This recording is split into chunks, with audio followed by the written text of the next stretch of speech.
Well, hello everyone, good afternoon, and welcome to Live at the Waterhole.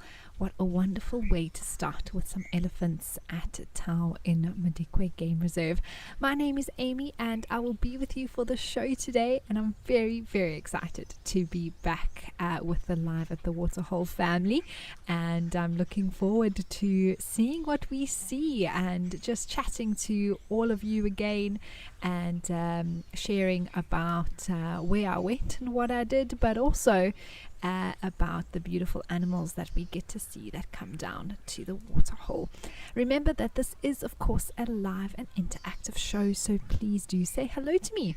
Let me know who you are, where you're watching from, what you're hoping to see today, any highlights over the last sort of week and a bit that I've been away that you'd like to share with me.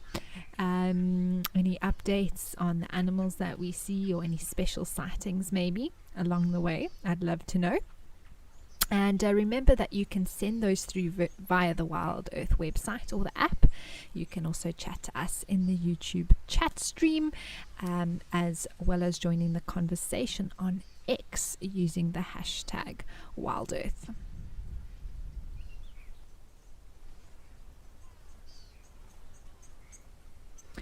And remember that a recent addition to sending through comments and questions is that you can do so on WhatsApp, which is super convenient and a really cool way for you to interact very easily through your cell phone.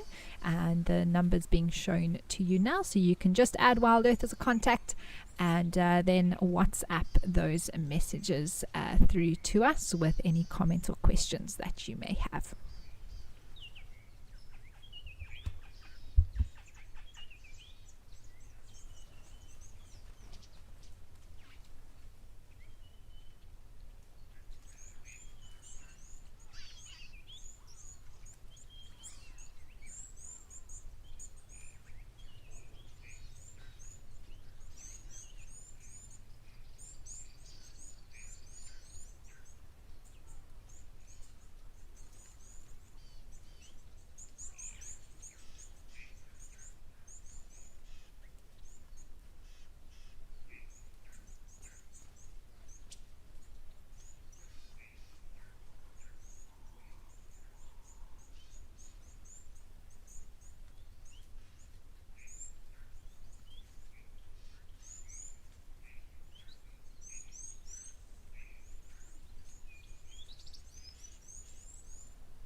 Well, it looks like it's a mom and calf here that have come for a bit of a drink. I don't see too much splashing around or cooling down. There was a zebra that moved past, but it looks like they did throw themselves with a little bit of water or mud earlier. It's quite dry already. Wildlife lady, hello to you. Thank you. Yes, it was wonderful. I went away for a bit and spent some time in Zululand in KwaZulu-Natal in South Africa, and it was wonderful. Plenty of wild places and lots of birdies, which I'm very happy about, but also just to be in nature and relax in the beauty that is Zululand.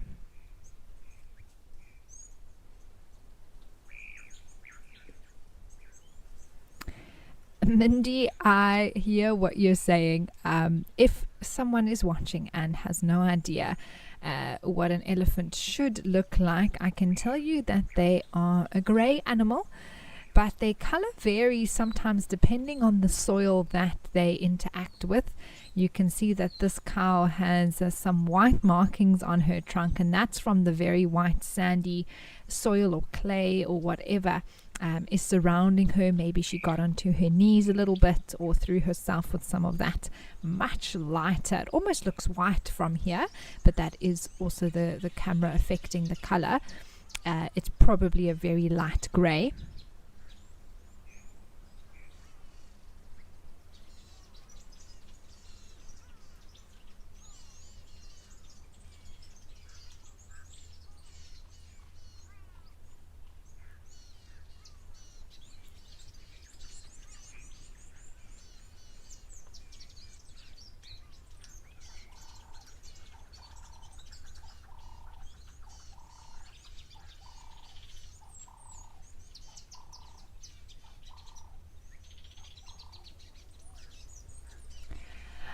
Unati, hello. You want to know if this is Zululand? No, so this is not.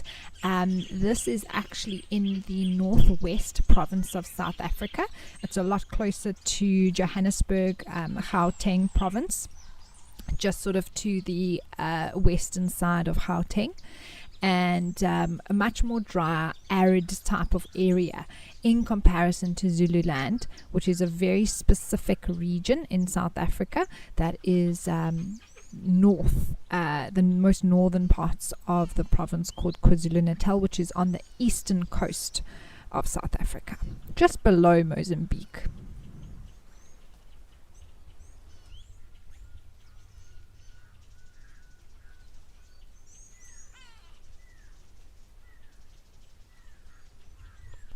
We actually do have a camera in Zululand. It's called Tembe Elephant Park.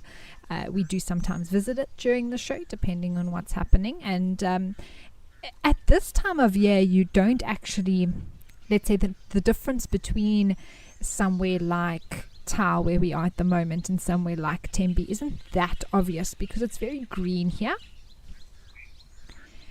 But in comparison, in the wintertime, and as we are heading into the dry season, you're going to begin to notice such a big difference between areas like Madikwe and then areas like Tembe, where Zululand generally stays pretty much green all year. It does fade somewhat, definitely, but there's a much higher rainfall and vegetation type there that thrives on a very high rainfall level. Speaking of which, and looking at zebras, let's head over to Tembe with some zebras now.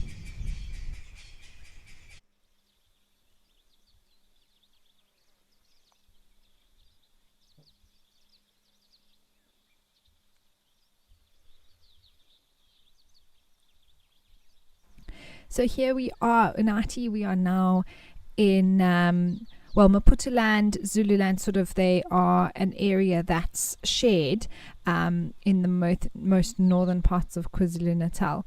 And it's a beautiful area. And we're very lucky to have this camera here that we get to see quite a lot of elephants, zebra, sometimes even lions come out to say hello.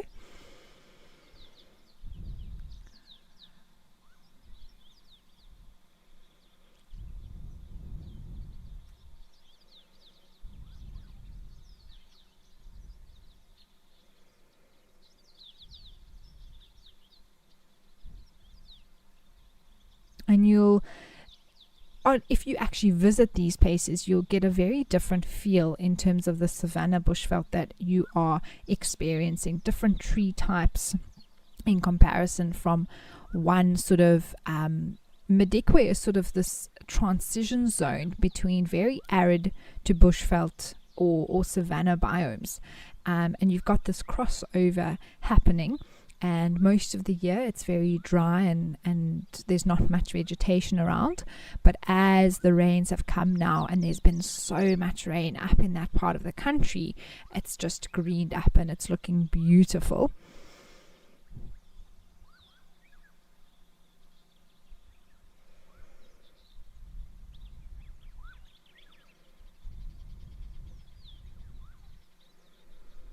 but there's a much greater and more obvious change between dry and wet seasons in a place like Tau, where we just were, in comparison to where we are now.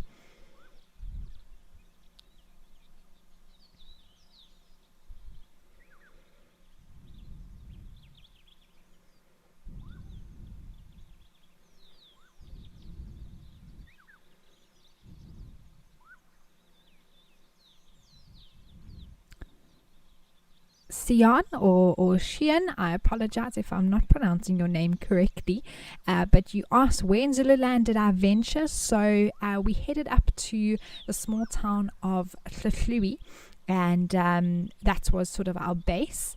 And then we headed into False Bay Park. We went to St. Lucia and Isimangaliso, that whole sort of area all the way up to Cape Vidal.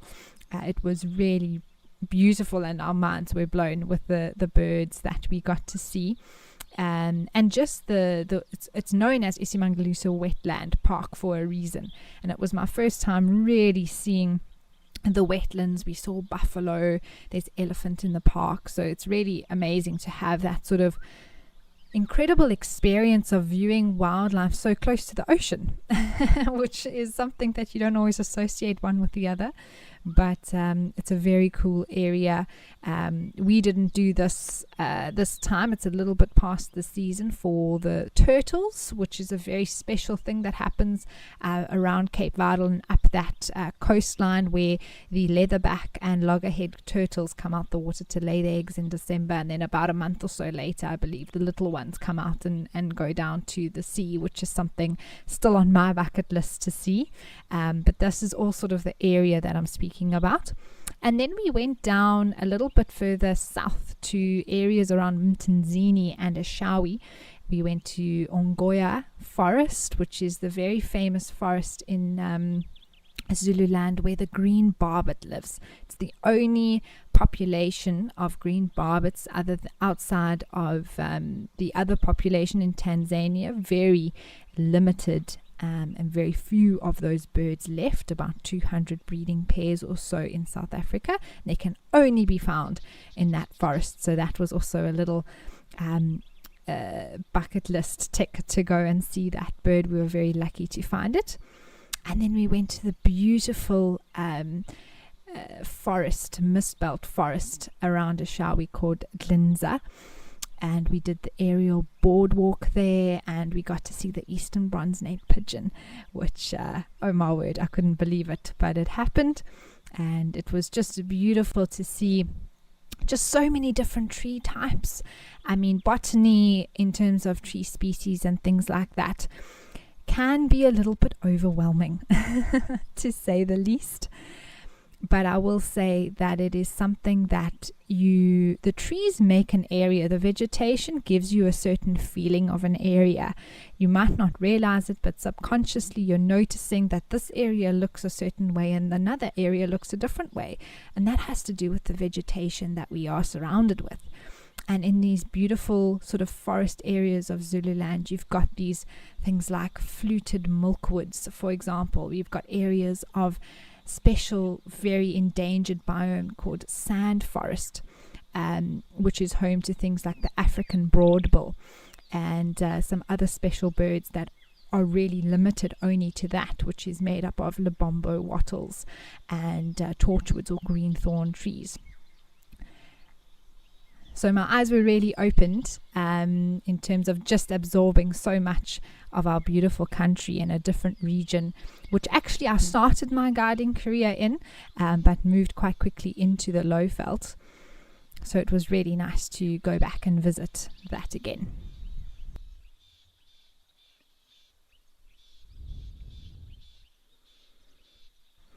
Oh, very cute. It's time for our dose of adorableness. Let's head over to Stony Point.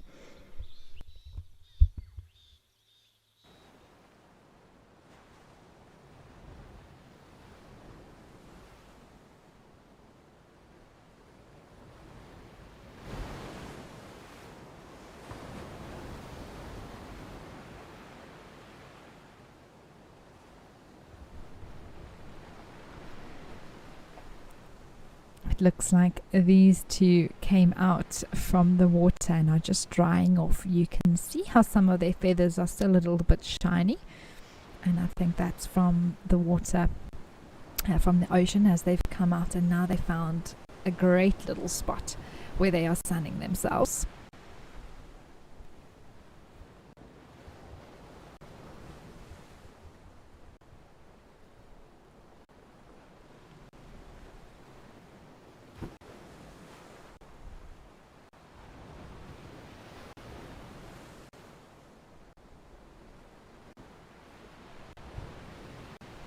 Oh goodness.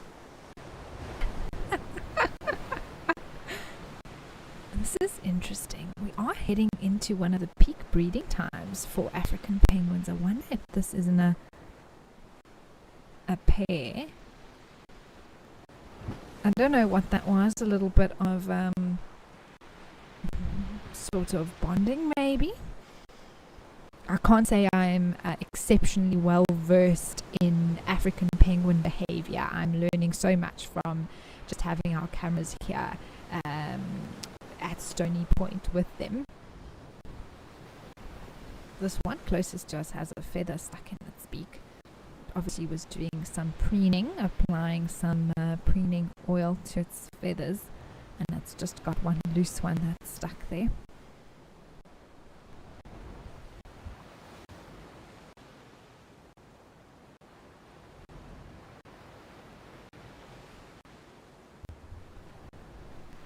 Oh, I feel like maybe they had an argument because the one's now turned its back to the other one.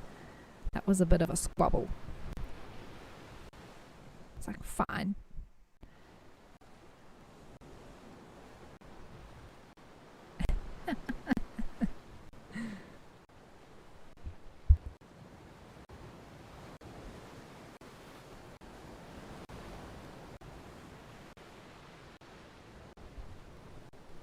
Ellie, you say beaking could be bonding, but also fighting.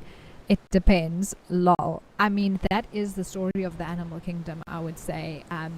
If it's, behavior that's quite close to that could be mating or fighting or bonding, as you say, are sometimes very similar.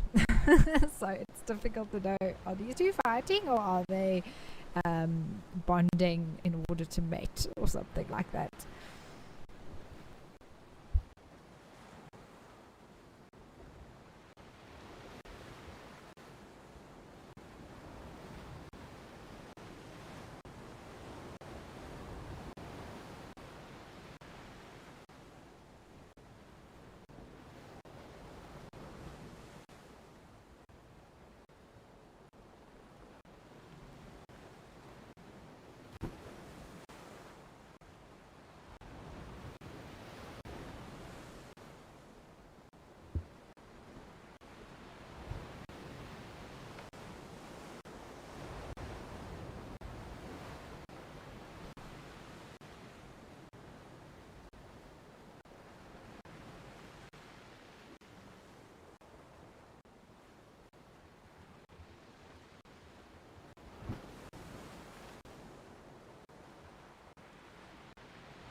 So Gwen is directing our show today, and she is just asking if they'd mate in the open. So yes, if a copulation did occur, it would be most likely near the nesting site itself. So this rock wouldn't be an ideal nesting site in terms of the waves and things like that. They'd usually do it a little bit higher up on the ground, on the shoreline, either in the sand or sometimes, I believe, even with the proximity to Betty's Bay right here, that sometimes residents have penguins nest right sort of at the edge of their lawns and things like that, where they feel safe to do so, which is very cool.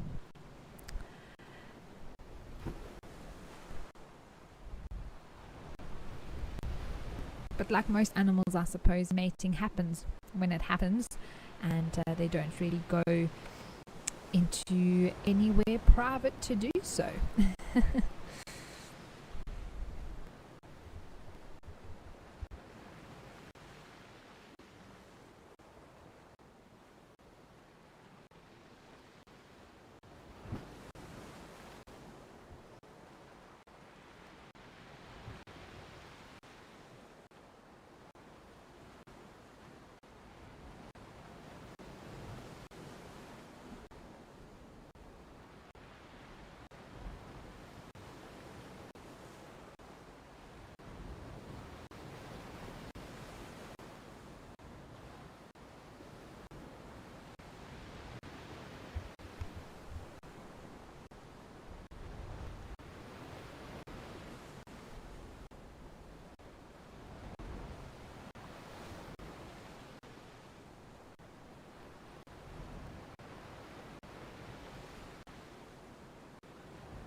Well, while these penguins enjoy the sunshine, let's head back over to some elephants that have come to drink a towel.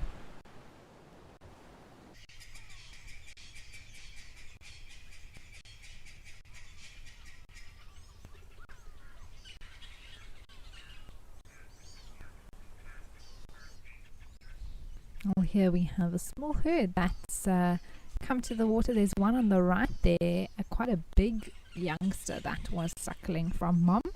Elephant babies have a very long weaning period, actually. I think one of the longest. I'm not aware of actually any other species that suckle for just as long, but of course with them being the largest land mammal, that does make sense, and it can be 3 years plus, depending on when that next little calf or mom is born and how long mom produces her milk for, really.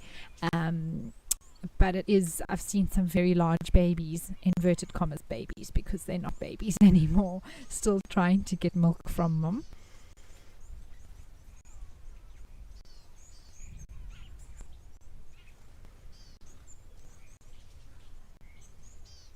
Raw, hello to you. You say a good day, Amy. It's good to hear you.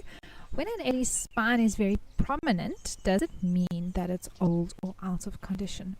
So it's an interesting one, Raw, and it actually links a little bit to Picasso. Earlier you asked a question as well to know if an elephant bull is obese.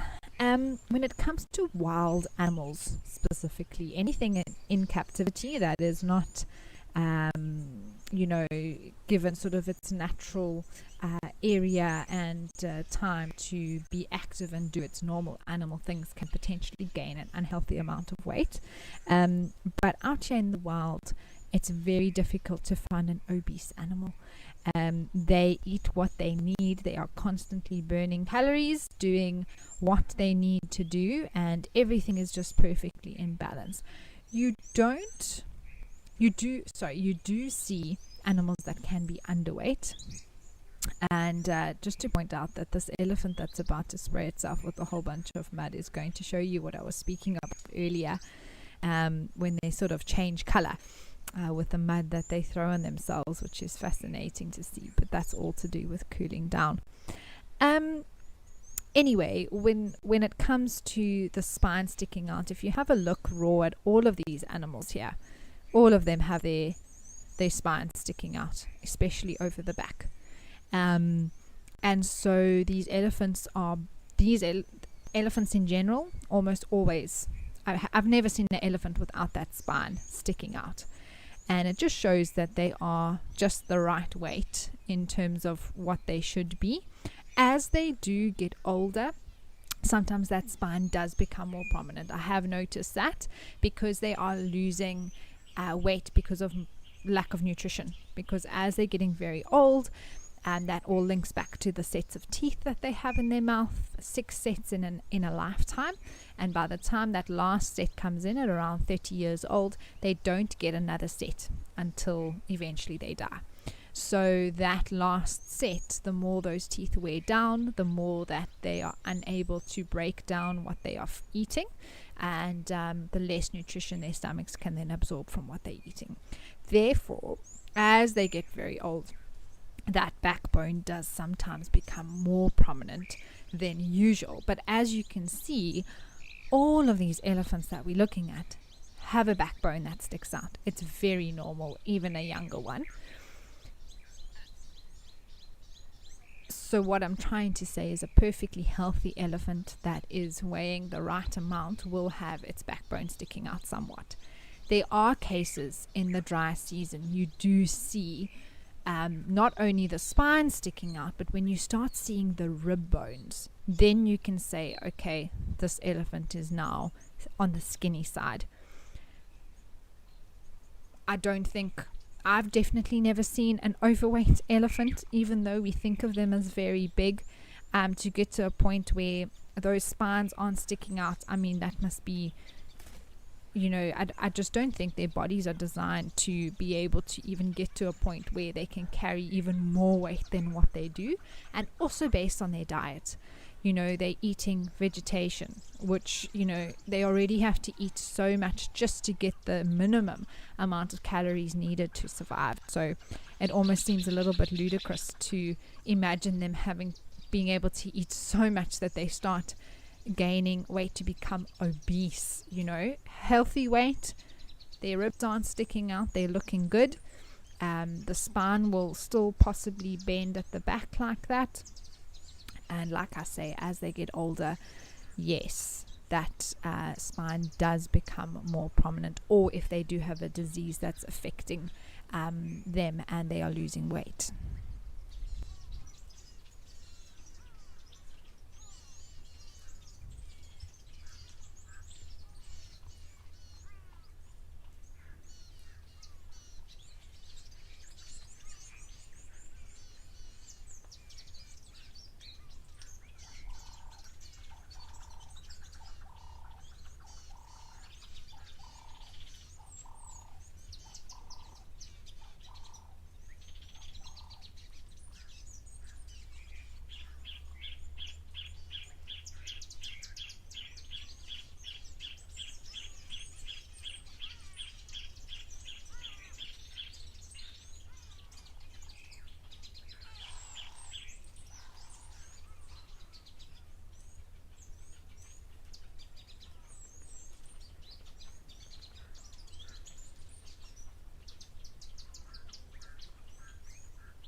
Let's head up to Zimbabwe now and see what's happening at Wangi.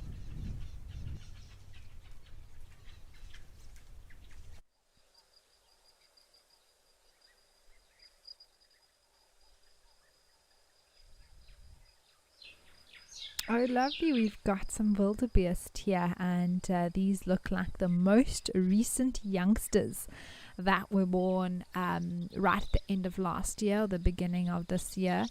And you can see the coloration is starting to change. They're starting to get grey necks. Oh, there's a beautiful grey-crowned crane. I remember these beautiful birds. This is quite a recently added waterhole, which is quite cool, and we're learning all about it. And one of the most amazing birds that we get to see here is the grey-crowned crane, and sometimes in quite large numbers. Also interesting to see these young wildebeest come and lie in the... Well, they're not really in the mud. I wouldn't consider them mud wallowing, but definitely cooling down, I think, with the little bit of wet moisture in the ground there.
Well, now we're going to head over to Namibia and see what's happening at Onguma.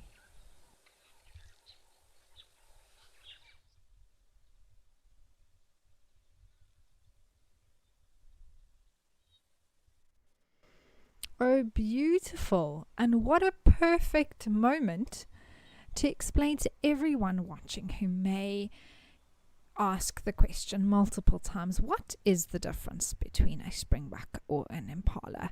Well, here we go, everyone. This is exactly it. You've got the perfect opportunity to see an impala, a male impala in the background there, and some springbuck. It looks like they're both females, quite skinny horns, right in front of you. And there we go. You can see there are similarities, white on the belly, a little bit of brown on the side, but impalas are a lot darker brown on top of their bodies, and also a brown face in comparison to the springbuck that has a white face with some very prominent sort of tear marks or dark lines extending down the front.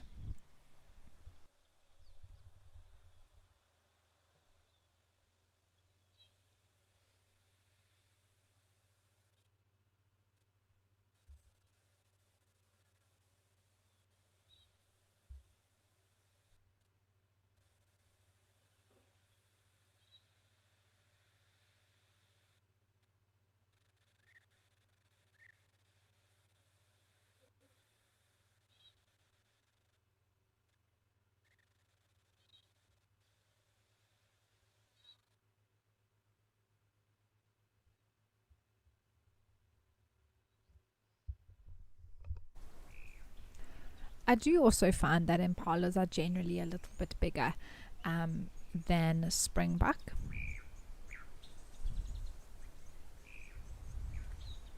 Right, we're going to try and get that feedback for you as soon as possible, but till then we've popped back over to Tau where there are some elephants. I think this was the one that's closest to us with its bum facing towards us is the bull that sort of was walking in just before we left earlier.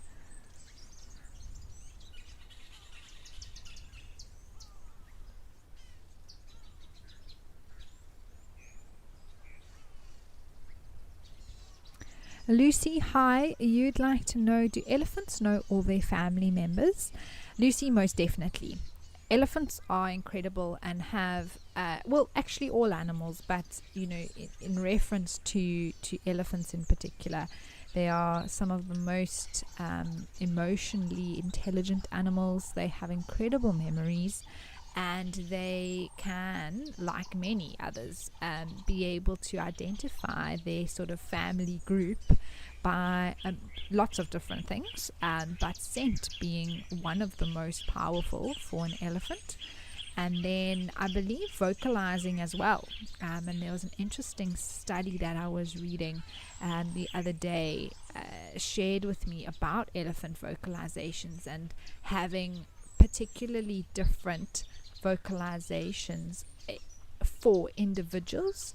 So like we would call each other by name, we can't say elephants have names for each other, in terms of the way we name things, but they do seem to, according to the research, actually have specific vocalizations or types of sounds that they make to communicate with specific individuals, which is amazing and just adds more and more to why we love these animals so much.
Sanjeev, hello, lovely to hear your question and comments that you've sent through. You're asking, where's the croc who always is lurking around to hunt during the dry season? I am almost certain, Sanjeev, that croc is still here. There is just so much more water now that it becomes very difficult to find them, especially if they are in the water. And a crocodile really only needs to show its it's just its eyes, and sometimes the tip of its nose, and there's a lot of grass and greenery around the water as well that can conceal them.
Wow, all of a sudden the elephants have appeared. Well, I feel like they were here, but they just came out a little bit more. That was the herd that I think was drinking earlier, and I think there's a big bull that's there making his way towards the water. I love watching elephant bulls approaching the water. They've got such a swagger to them.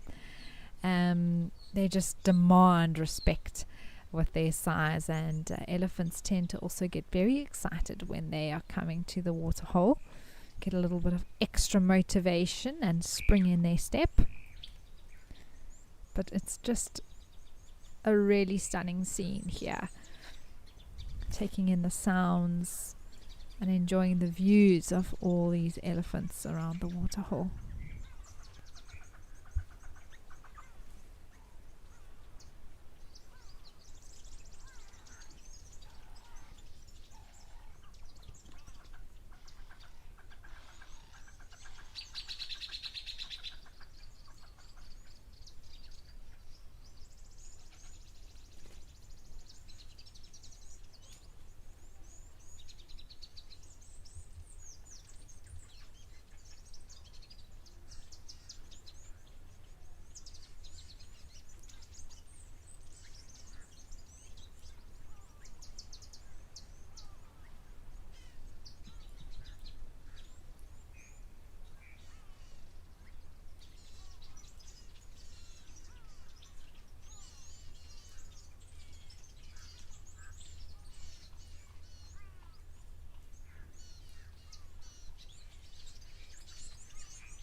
Ella, hi. You'd like to know if they'd take a swim in this dam to take off the red sand. They can, definitely. It does look like it's a cooler day today just because of the overcast weather. It doesn't look like the sun is peeping through. And usually when we see elephants having a bit of a pool party, it is very nice and hot. Not always, though. They do tend to do it whenever they feel like it. Usually when it's a bit hotter, but that's not to say that we won't see them take a bit of a swim. But if they did, it wouldn't necessarily be to get rid of the sand. That would be a nice byproduct for them to clean off their bodies, but it's more about just cooling down and having a bit of fun as well.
That is a beautiful elephant bull, and we know it's a bull by a few different things that stand out firstly to me is his size, how much bigger that he is in comparison to some of the other cows he was moving past.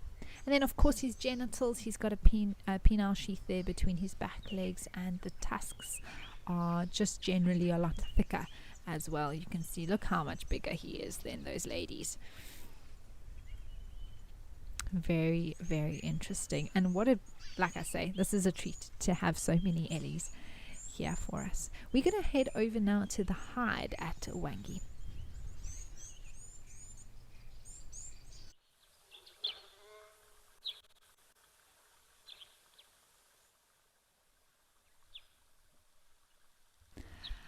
Well, this is such a cool little spot here with a camera where we get an awesome view of whatever comes down to have a drink. And at the moment, it is an elephant.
It's interesting how he's walking and stopping, listening to something, looking.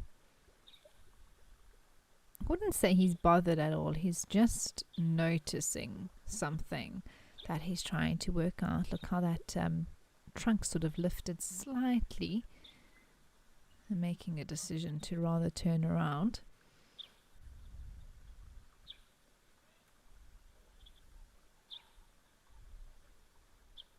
So either he was curious and wanted to move closer to figure out if there was anything there. Maybe he answered the question with, there's nothing there, I'm going to carry on my way. Or whatever was there, there's no need to go any closer.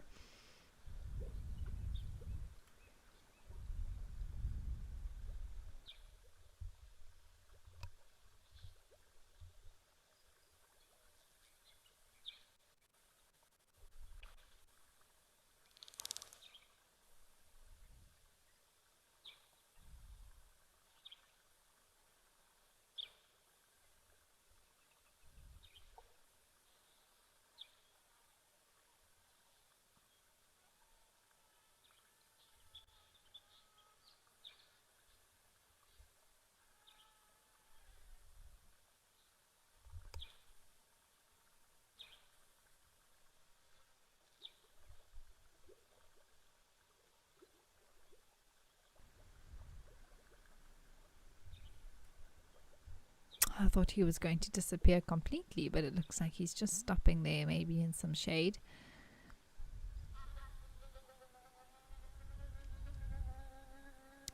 Well, now that he's moved off, maybe he's going to start feeding, maybe find a spot to rest. But I hope he has a lovely afternoon. We are going to head back to the elephants at Tau.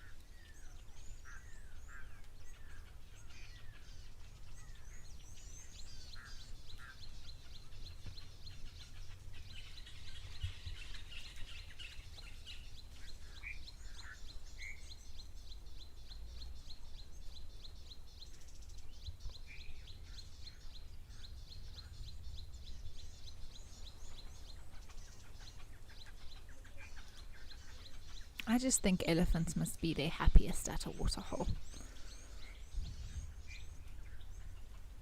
I always love how the little ones are milling around, because I mean they get their share of water fairly quickly. Their bodies are so small in comparison to their mothers and other males, so it leaves a lot of time for them to play around and find some things to entertain themselves.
Catherine, hi. You are asking if elephants are able to tolerate snake bites.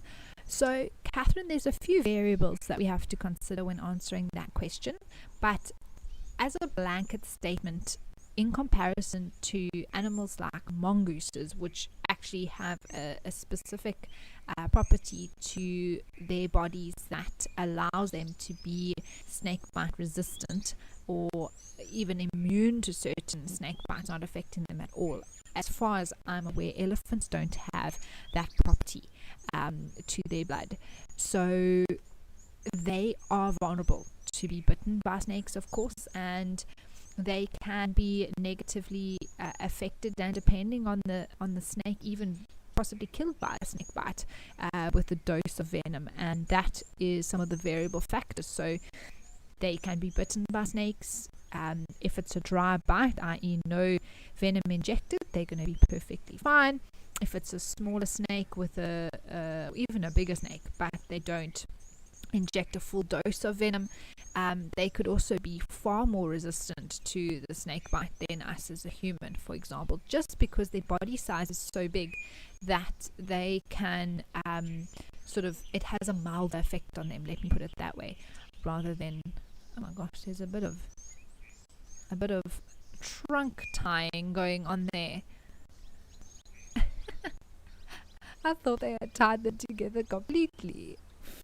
That's fascinating. Anyway, so for example, a cobra, or even maybe a mamba that gives a full dose of venom into an elephant could probably kill it. Especially the younger ones, definitely. So they are vulnerable to snake bites, I think, is the bottom line.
wildlife lady, I couldn't agree more. It's such a beautiful scene here at Tau, and I really do make an effort to enjoy it as much as possible, really soak it in with the greenery and the elephants, the water, as well as the yellow flowers, because very soon we're no longer going to have this scene, and it's going to slowly but surely get drier and drier. And in a few months' time, we are going to long for the day when the rains come again. But that's all part of nature, all part of balancing everything out, and what the land needs to go through in order to sort of have a drier time, more time to conserve, and then wait for the wet season to arrive again. Deb Davis, hello, lovely to hear from you. You're asking if I was able to add any birds to my life list. I was, Deb Davis, I certainly was. And for those of you who may not know what Deb is talking about, in my week away, while I was in Zululand, one of the big things that I was going down with my husband to do was to look for birds. And I was very successful. And I have to give a shout out to the bird life guides who joined us during that time. Were just amazing. And one of the naturalists and presenters that are sometimes on the show during our live safaris is John Kinghorn, who represents bird life. And it was wonderful to have some of the bird life guides with us to be able to find so many species. And that included things like southern banded snake, eagle, green malkoa, buff-spotted fluff-tail. I mentioned earlier the green barbet, eastern brown-necked pigeon, and then the critically endangered spotted ground thrush, which was just, oh my word, that is such a special bird. I think it is so beautiful. Very difficult to see. It camouflages so well into the leaflet of the forest. And then Rufous winged-testicular, African yellow warbler, southern brown-throated weaver. Oh my word, the list goes on. I got 17 in total, so I'm very chuffed with that. And I highly recommend, if anyone wants any further info on birding in that area, please do feel free to reach out. I'd love to share it with you.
Well, these flowers, I'm not actually sure what they are at this distance. It's a bit tricky to tell, but they are beautiful. And to see these elephants walking through them, oh wow, these are on a mission. I wonder if they're still heading to the water. You can just see they're starting to move faster. It's a bit of energy. And usually when elephants leave a waterhole, they're a lot more satisfied than when they arrive. So they move off a little bit slowly, unless, they're sort of being chased off, or they need to move out the way quickly. Oh goodness, that is a huge bull. No wonder they're also moving quickly. I think he's putting a bit of pressure on them.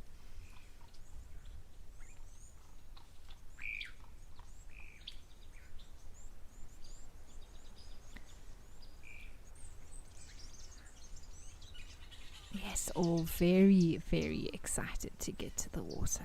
And this is a perfect opportunity. That size difference I was talking about, that bull is massive in comparison, even to the largest female of this group.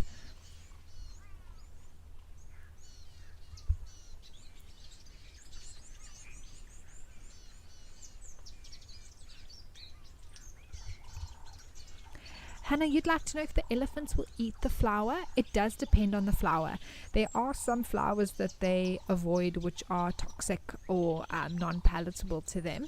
I don't see them eating very much of the flowers, but they can eat flowers, any sort of vegetation really. But I do know that they are known to avoid certain ones that are known to be toxic.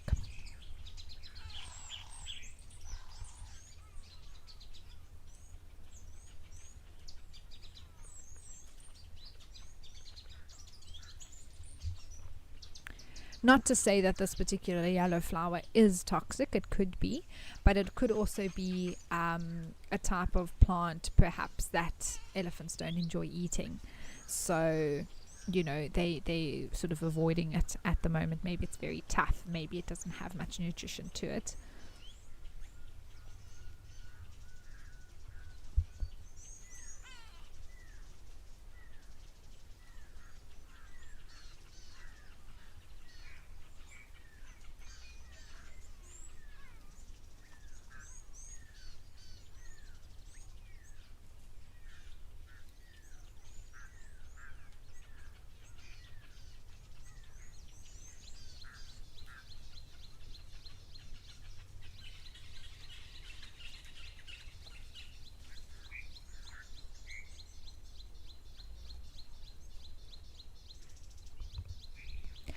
Johanna, I assume you are referring to this elephant bull's penis in terms of the discoloration. Yes, I think so. I think just like a giraffe's tongue, for example, the part that is exposed the most has extra melanin in to protect it from the sun. And as we go higher up within the part that's usually covered by the penile sheath, it becomes pink.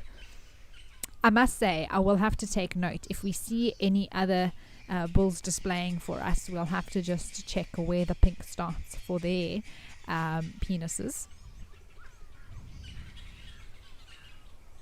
But I do think that that coloration it's not anything different or anything to worry about. Okay, there is another bull there just to the right, and I think his is also turning a bit pinker, as he's not as far out as the other.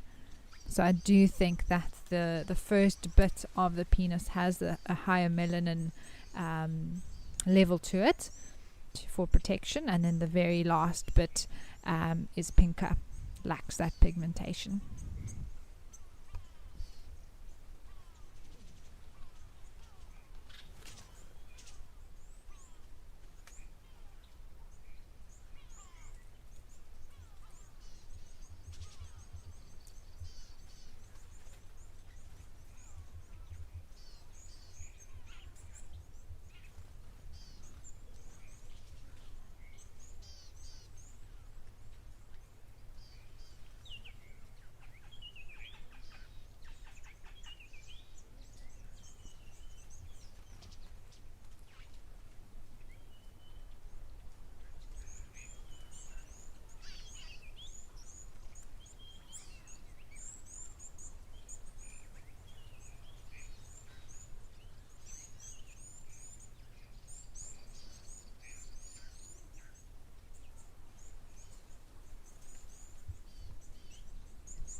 And this is the perfect example again of showing you that changing coloration as that big bull elephant starts to cool himself down with that bit of muddy water.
Oh, it seems we just lost the feed there, everyone. I do apologize, but we'll be back there as soon as we can.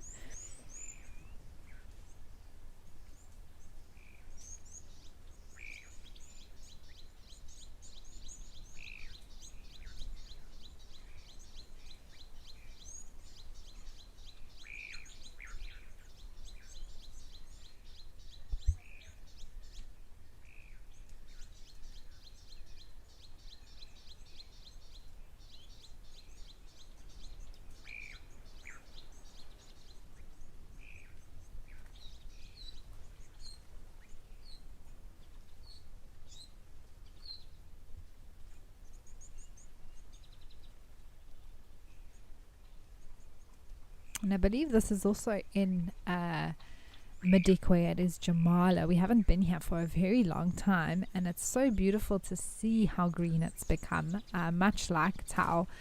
Just a lot higher view, looking down over the waterhole for us to see. I remember spending a lot of time here during the course of last year and even a bit of the year before that, and really just seeing so many elephants that hung around here. It looks like they've moved up to the area of Madikwe where Tau is at the moment. But we also saw lots of warthogs and buffalo as well that came down here. And the sky is very pretty today. I was talking about it being a little bit more overcast, and you can see these sort of cumulus clouds that are dotted through the sky, which always make it very beautiful.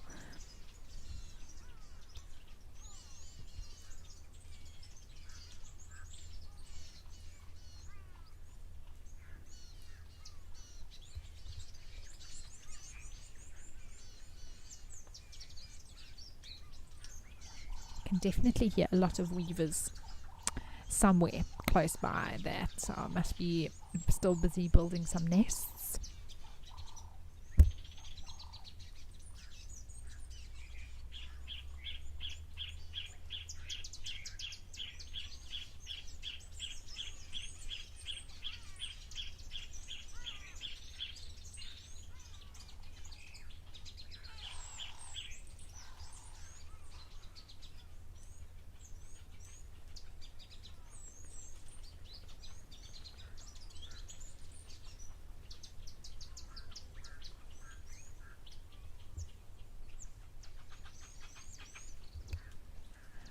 Alright, well, looks like we've got Tau back, so let's head back over there.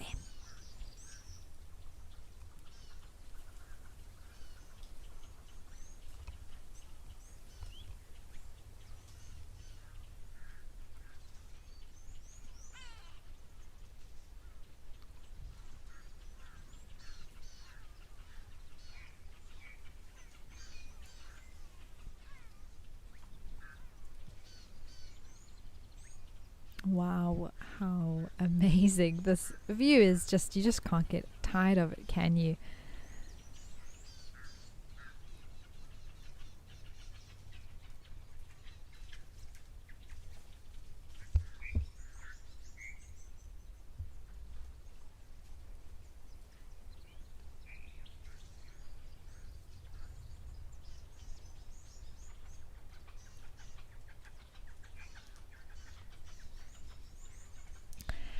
Gavin, that's a very interesting question, actually. In terms of the dynamic between elephant bulls and the herd, you want to know, do the big bulls protect the herd? So, in the way we look at elephant social structure, not really. They are not permanently with the herds in order to protect them. It's actually the matriarch and the other older females in a herd that will protect the little ones. The bulls protect themselves. They compete for dominance with other bulls. They, of course, will attack any sort of threat that they feel towards themselves, and any thing that may not even be a threat but is just irritating them. They can, throw their weight around a little bit. But they are not there as a source of protection for the herd solely. I think in a case like this, should a threat come towards the elephants, the bulls may react, but more out of instinct than just protecting, feeling an obligation to protect. More, that if lions appear, although not really a threat to a huge elephant bull, they still don't like the sense of predators, no matter the size of the elephant, and will generally react. I've actually myself now been in a few situations where elephant has not reacted to lions and has had another mission in mind and not bothered about them whatsoever, or even a leopard. But on other cases, they do react and sort of trumpet and chase them away. It just really depends, I think, on the individual. So yes, as a matter of speaking, the elephant bulls do not play a protective role, and it's actually more the cows within the herd that do that.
Well, I'm back, everyone. I do apologize for losing me there briefly, but I think we are sorted now. Gavin, you were asking the question, are some elephants just naturally darker or lighter? So overall, Gavin, I mean, there may be some, I'm talking the standard elephant, African elephant now, there may be some sort of geographic differences in terms of the lightness or darkness of their skin. But in general, they are pretty standard elephant grey, I would say. I've seen elephants throughout South Africa in different regions. I've seen as well in Botswana and Zimbabwe. But, you know, not sort of further north, I suppose. But I haven't particularly heard of them being a different colour, even a different colour of grey. Having said that, you do get elephants that are leucistic and can vary in the degree of leucism in terms of what we refer to as a strawberry elephant they are. So they've sort of got this pinky undertone and lack melanin, as much melanin as a normal elephant, but they are a normal elephant in every other way. They just don't have as much dark pigmentation in their bodies as the ones that we are looking at here. So therefore, those are a little bit lighter in color and actually very noticeable. They also have a much lighter eye, quite pink in the folds of their skin. That becomes very clear that they are a leucistic one. Alright, well, these Ellies have been wonderful. I'm sure we may be back, but for now, let's head over to Founders.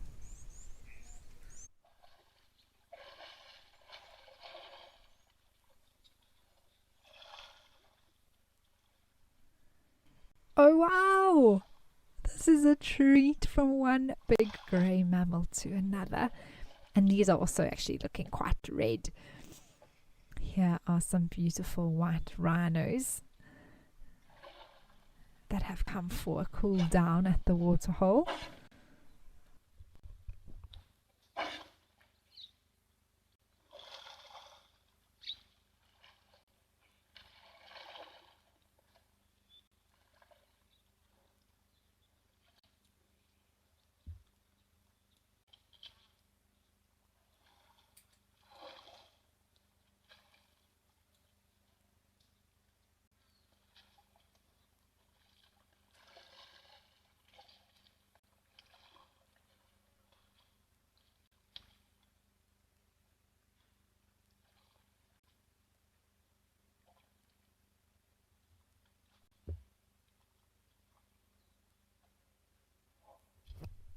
And it looks like the whole family's come out for a swim this Tuesday afternoon.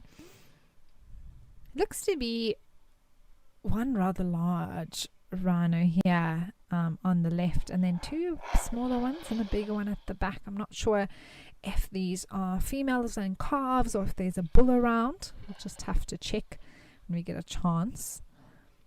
But nevertheless, a crash of 4 rhinos is fantastic. And this camera's in such a great spot. I almost feel like it's going to get sprayed with mud very soon.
Well, I don't know if I've ever had such a good look at a rhino's bum, but there we go.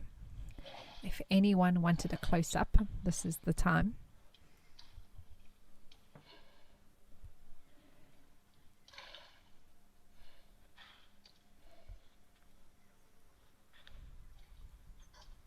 that one's having a bit of a chin scratch. Ellie, you say rhino babies are the same cute as Ellie babies. A personal opinion, they're cute, but you know, we love Ellie babies anyway. But rhino babies are just so sweet. I'm very excited to be heading back to Mabula very soon, and I'm excited to see if the little rhino calf that we had spent quite a bit of time with, how big it's grown, and maybe if there's another calf that's around to spend some time with as well. So I'm looking forward to that.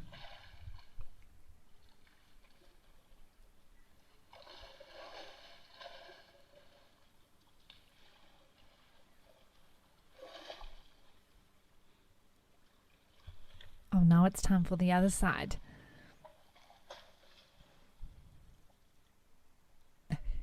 Oh, this is fantastic. Dark Main Lover, hello. You say, wow, rhino, such a very special sight.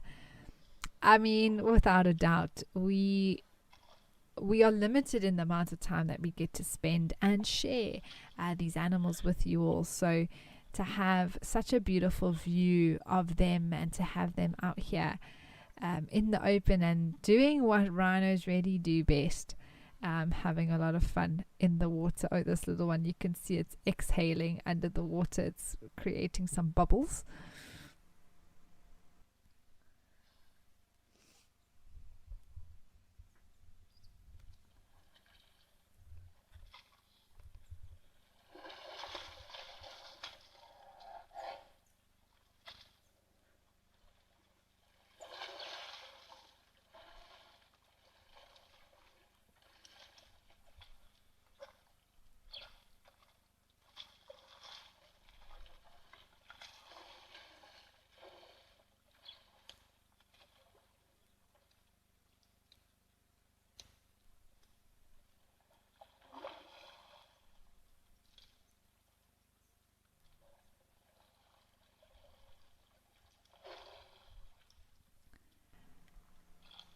Gavin, I don't think that conditions have to be perfect for them to wallow. I do think that it generally needs to be warm. I think that's really the only condition maybe that they would need, as well as there being water or mud around. You know, if there's no mud, or if it's the dry season and there's no pools for them to do this, they can't. So, you know, they're not fussy in terms of the quality of mud. It doesn't need to be a certain grain count for them to enjoy a bit of wallowing, and they really will use any sort of puddle or wallow that's available to them.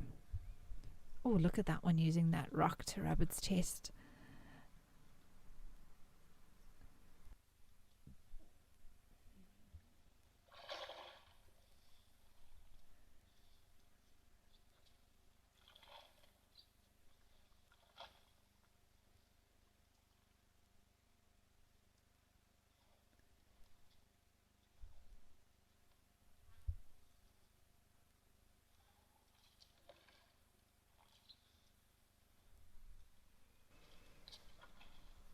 I imagine that rock is used quite regularly by these rhinos to rub on, reach those hard to reach places.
It's very interesting to see the color differentiation there.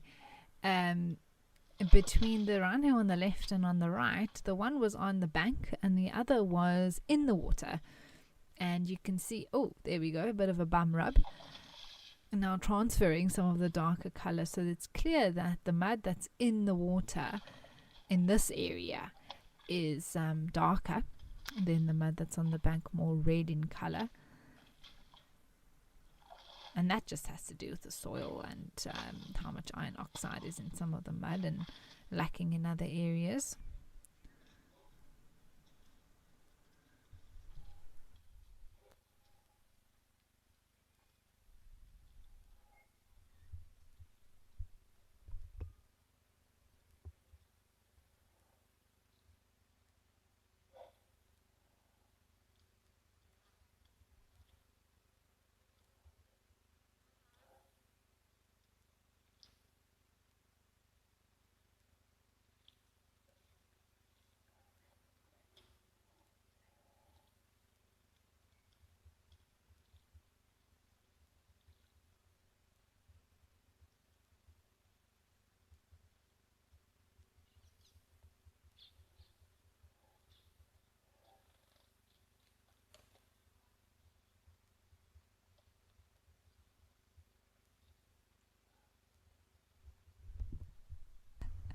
Jared's directing and he says it looks like they're having a team meeting about the mud wallow. I couldn't agree more.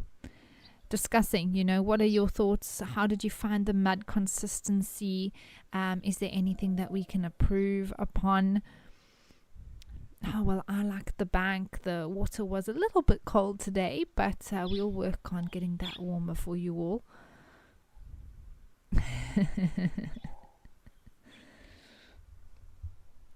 I really would have liked some pool service, being served some drinks at the pool, maybe a lounger.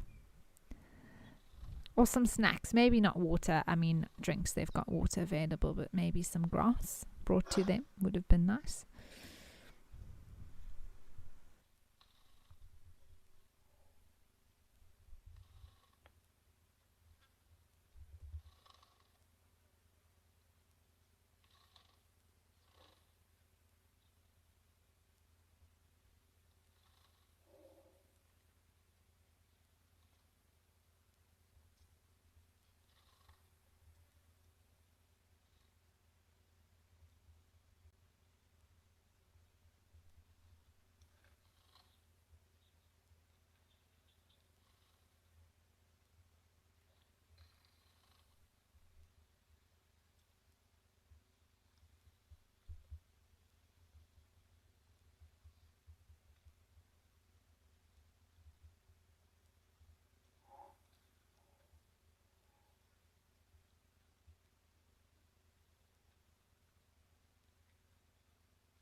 I love how this one's on top of this sort of mound.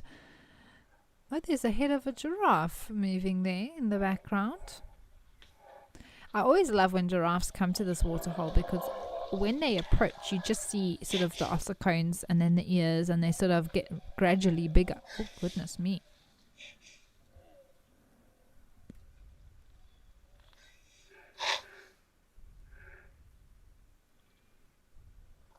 Someone wasn't happy with somebody else. It sounds very much like Rhino, that sort of, well, you heard it there.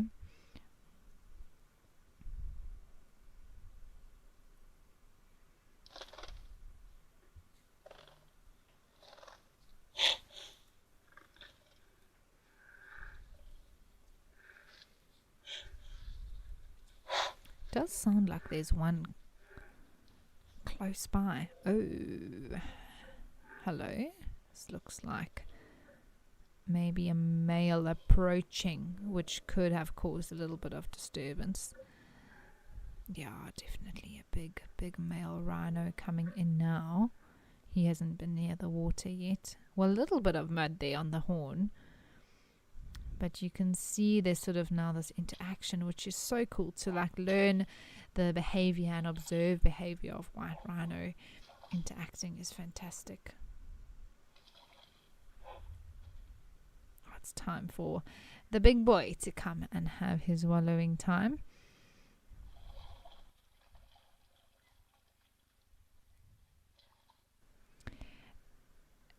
Gabby, it is such a treat to see a crash of rhino like this, and you're right, it's something we don't see often enough. There are certain areas where they are really well protected that they do. Oh wow, that is some good mud there. Where they are really well protected, that you do get more and more of them hanging out, and it's actually what has allowed me to learn of how social these animals are. Oh, this is just fantastic. Look at this view.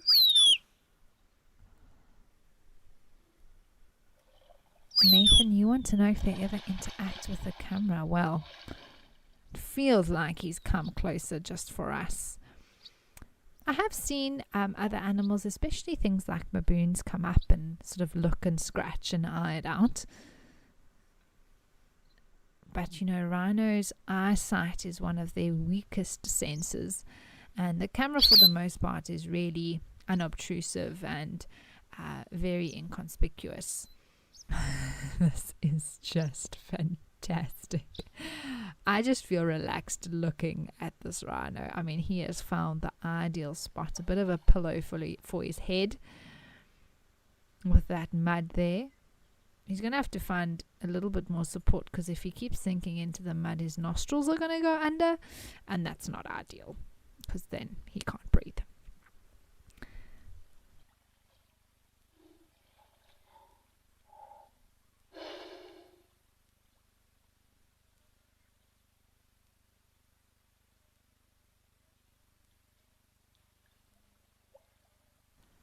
Yeah, I think the one nostril is actually underwater. So, it's just, he needs like a rock there. I feel like I want to get him a pillow just to help him be more comfortable. He's giving us such a great view at the moment.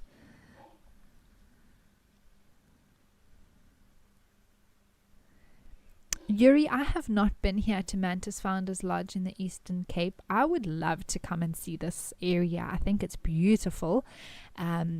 Very much my sort of home neck of the woods, the Eastern Cape.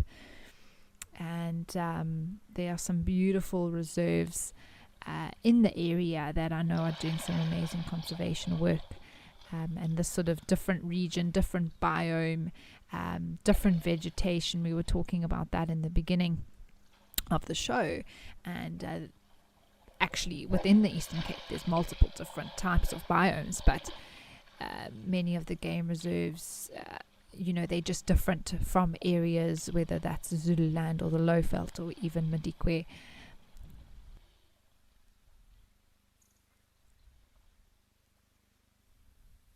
So for me, the more wild areas that I can see and learn about, the better. So Yuri, hopefully one day I'll be able to see this spot for myself.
Goodness.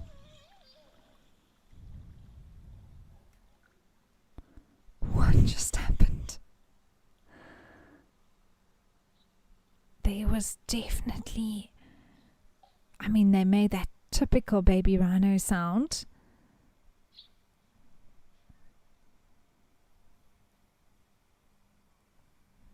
Goodness.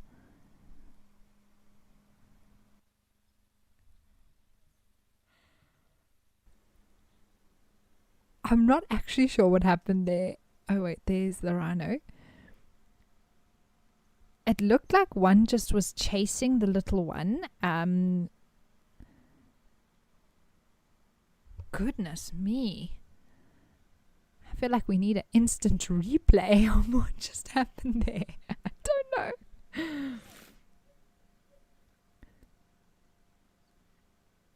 They just came out of nowhere and they were so agitated.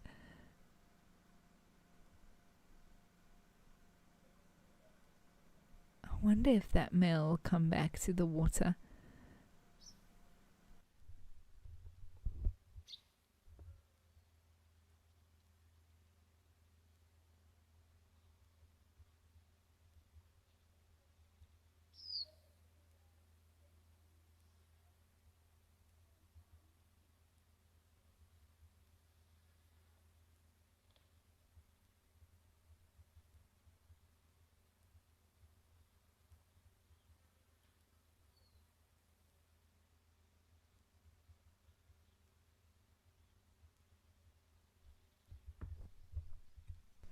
It looked like there was an older rhino that was upset with the calf and was chasing it away. And obviously in their line of running was this bull that was in the water, which added to the commotion. He's just deciding to have a bit of a scratch now. All seems to be calm again. Hannah, yes, wow, the sounds and that sort of squeaking is very much what we hear from baby rhinos or younger rhinos. Often, actually, at times it's when they are suckling, which is very cute.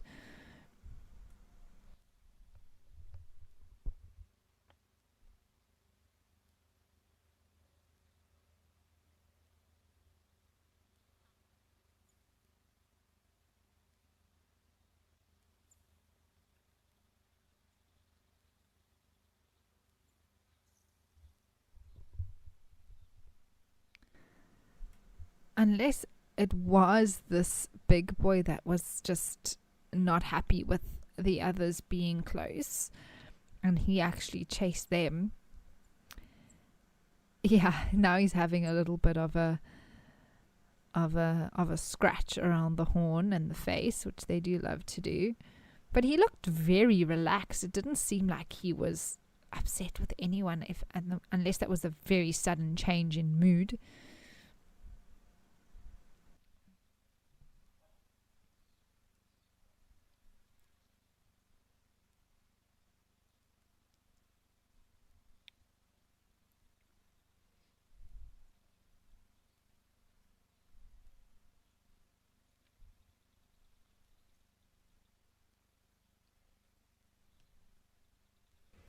But that younger one's mom could also be very protective. And if there was any sort of feeling that that little one was threatened in any way, she could also become quite aggressive even towards other males.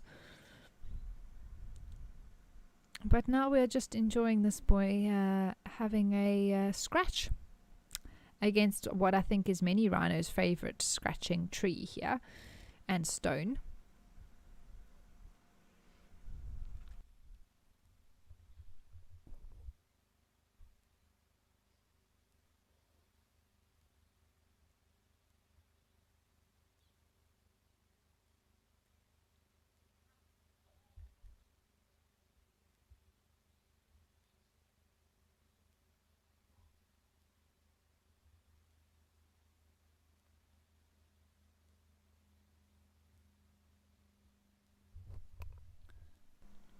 Okay, it looks like he may come back. There's a cape wagtail there just in front of him.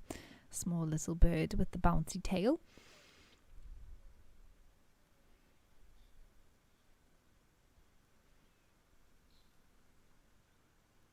Now, he could definitely roll that stone all the way over if he wanted to.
Gabby, I couldn't agree more with you. The view that we have here at Founders is so cool, especially for animals that come and sit in the mud.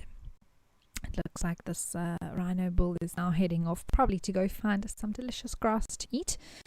That is the main diet for white rhino, is grass, quite strictly. And also the view, we get this sort of skyline that is also stunning, with the blue sky, and often here very pretty clouds that are now reflected in the water as well.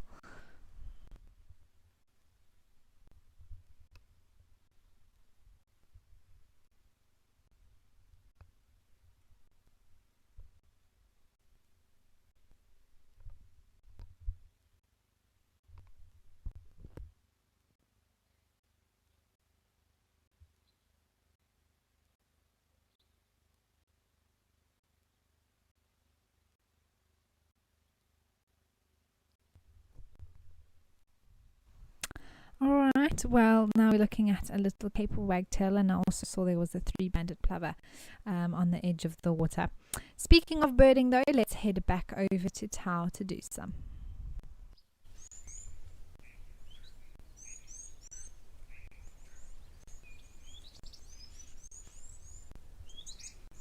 Oh, lovely. Well, I'm glad we are fitting in a few birds today. We've had so many elephants and now rhinos that there hasn't been much time to focus on them. But here is a grey heron. Oh, that is doing some very effective preening. Getting rid of some old feathers there as he goes.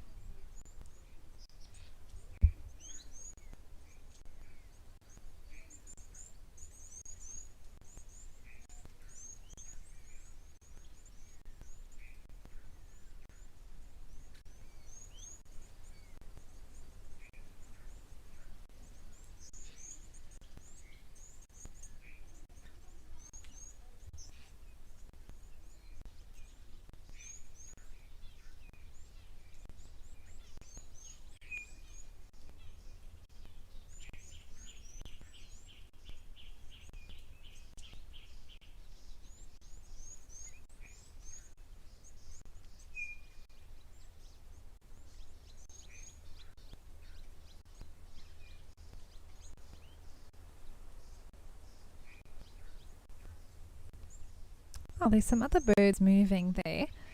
Looks like red-billed teals, actually. And Egyptian geese with some babies. Or are they all babies? Are they all Egyptian geese babies? Very possibly. There's a lot of little ones there. Oh goodness me, no, they all are little Egyptian gooses. Wow. I can't wait for them to pop out, hopefully, and we can count them.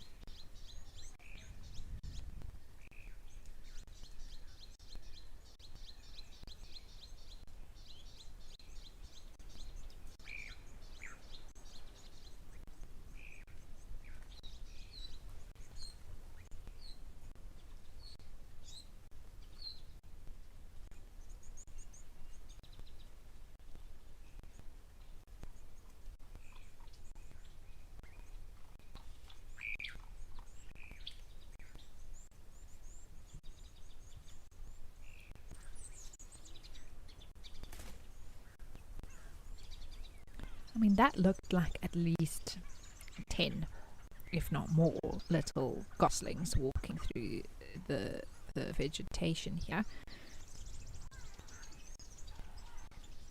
Lovely to see that so many of them have survived. Well, everyone, we are coming to the end of our show today. It's gone by so quickly, and what a wonderful show we've had. Plenty of elephants and rhino along the way. Thank you all for joining me, and thank you to everyone who sent through their comments and questions as well. We do appreciate it. We had some lovely chats today, a lot of interesting topics as well. So thank you so much for sending those through.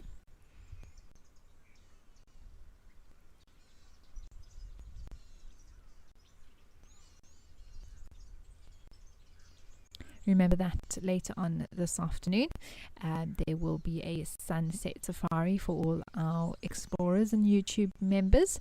Otherwise, we'll be back with our regular drives tomorrow, open to everyone.